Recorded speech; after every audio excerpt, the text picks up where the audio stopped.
ناشکری کی سب سے بڑی سزا کہ نعمتیں یا تو چھن جاتی ہیں یا نعمتیں رہیں بھی تو ان کا نفع چلا جاتا ہے اور ان کا فائدہ چلا جاتا ہے، اور آدمی ان نعمتوں سے لطف اندوز نہیں ہو سکتا۔ یعنی بظاہر نعمتیں ہیں اور یہ آدمی اور یہ شخص اور یہ قوم صرف ان نعمتوں کی چوکیدار رہ جاتی ہے اور ان کے فائدے سے محروم ہو جاتی۔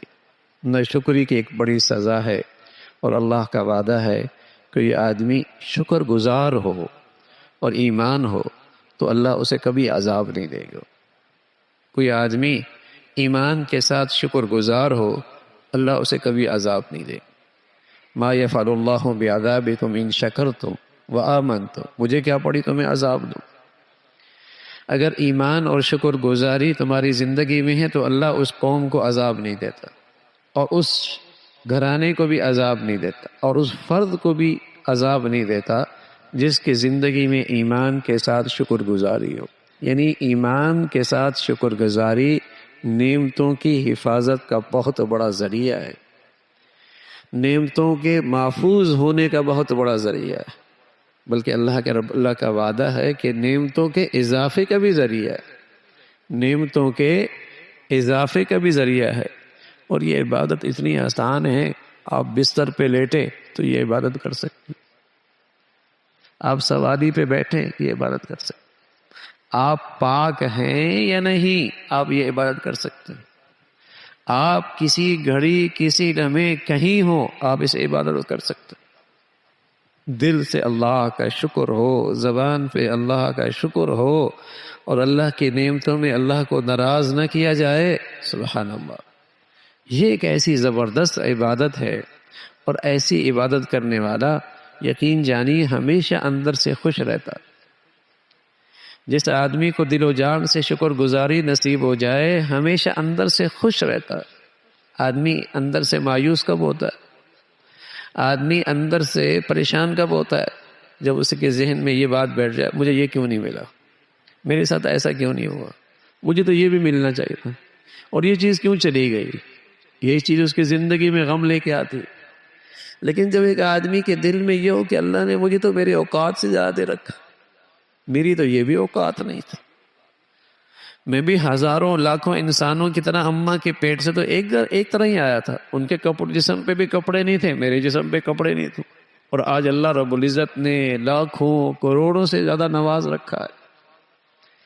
یہ چیز اگر دل میں آ جائے اور زبان پہ اس کے تذکرے ہوں اور پھر اللہ کی نعمتوں میں اللہ کی فرما برداری ہو، ایسا آدمی ہمیشہ خوش رہتا۔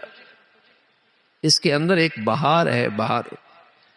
تو نعمتوں کی حفاظت، نعمتوں کی بڑھوتری، نعمتوں میں اضافہ، اللہ تعالیٰ کی پکڑ سے حفاظت، اس کا نسخہ اکثیر ایمان کے ساتھ شکر گزاری کی زندگی۔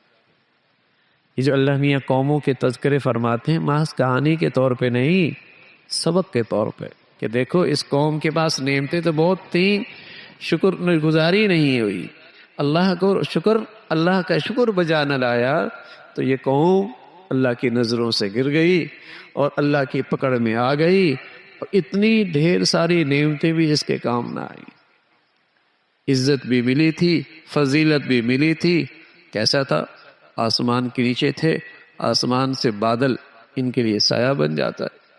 اللہ کی شان کیسی قوم تھی کہ پتھر پہ لاٹھی مارتے ہیں چشمے جاری ہو جاتے ہیں۔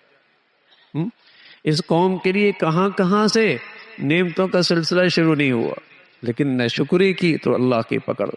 تو اللہ تعالیٰ ہمیشہ ہمیں اپنی زندگیوں میں شکر گزاری کی دولت نصیب فرمائے اور شکر والی عبادت نصیب فرمائے، ہمارے بچوں کو بھی نصیب فرمائے، ہماری بچیوں کو بھی نصیب فرمائے۔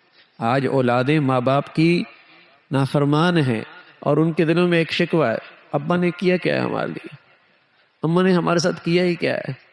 اس لیے کہ ان کے ذہنوں میں نعمتوں کا شکر نہیں ہے، نعمتوں کا شکر نہیں ہے۔